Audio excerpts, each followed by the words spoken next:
Hello everyone, ভিডঙ্ক.com ওয়েবসাইটে তোমাদের সবাইকে স্বাগত জানাই। আমি সৌরভ দে, তোমাদের ম্যাথ টিউটর। এখানে যে প্রশ্নটি নিয়ে আলোচনা করব, দেখো এখানে আমাদের একটি সমীকরণ দেওয়া আছে px plus qy plus r equal to 0, যেখানে আমাদেরকে p এবং q এবং r এগুলো একটা ধ্রুবক। তো আমাদেরকে এখান থেকে p এবং q এগুলোকে অপনয়ন করে একটি অবকলন সমীকরণ তৈরি করতে হবে। ঠিক আছে, তো দেখো এই এটার জন্য আমরা কি করব, প্রথমে এই যে সমীকরণটা দেওয়া আছে px plus qy plus r equal to 0, এর উভয় পক্ষে আমরা কি করব না x এর সাপেক্ষে অবকলন করব। তাহলে আমরা কি পেয়ে যাব না ddx of px plus ddx of qy plus ddx of r equal two, actually ddx of 0 মানে 0ই হবে। তো এখানে p ধ্রুবক হওয়ার জন্য বাইরে চলে যাবে, এবং দেখো ddx অফ x মানে কত হবে, 1 হবে। একইভাবে দেখো q ধ্রুবক হওয়ার জন্য বাইরে চলে যাবে, এবং এখান থেকে আমরা কি পেয়ে যাবো না dy dx পেয়ে যাব।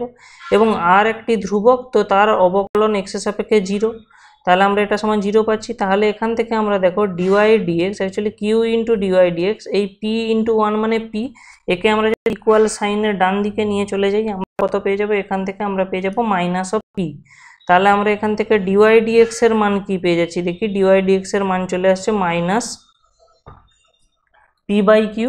এবারে দেখো আমরা কি করব, আবার উভয় পক্ষে x এর সাপেক্ষে অবকলন নিয়ে নেব, অর্থাৎ আমরা করব এখানে ddx of dy dx equal to ddx of minus p by Q. এবারে দেখো p আর q দুটোই ধ্রুবক, তাহলে এখানে বলার অপেক্ষা রাখে না যে p বাই কিউ একটি ধ্রুবক হবে, অর্থাৎ এই সম্পূর্ণ অংশটা একটা ধ্রুবক। এবং আমরা অলরেডি কি পড়েছি যে ধ্রুবকের অবকলন হয় 0।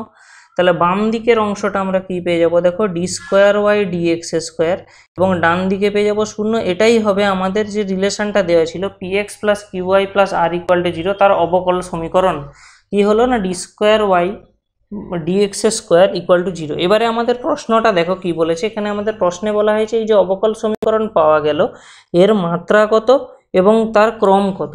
তো আমরা এখানে ক্রম বলতে কি বোঝায় না, ক্রম বলতে আমরা মানে কততম বা কতবার মানে এক্স এর সাপেক্ষে অবকলন করা হচ্ছে সেই অংশটাকে বোঝানো হচ্ছে। তো দেখতেই পাচ্ছি আমরা এখানে এক্স এর সাপেক্ষে কবার অবকলন করেছি, 2 বার, তবেই D square by D X square আসছে, তাই কারণে এখানে ক্রম হবে 2। এবং মাত্রা কি না, মাত্রা হলো আমাদের এই যে সর্বোচ্চ ক্রমের যে অবকল বা অন্তর্কলন, তার ঘাত কত। তো এখানে আমাদের সর্বোচ্চ ক্রমের অন্তর্কল এইটাই আছে, ডি স্কোয়ার বাই ডিএক্স স্কোয়ারের ঘাত কত, 1, সেই কারণে মাত্রা 1। তাহলে এই যে অবকল সমীকরণের ক্রম 2 এবং মাত্রা 1।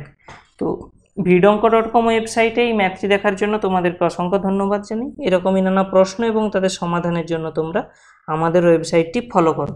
ধন্যবাদ।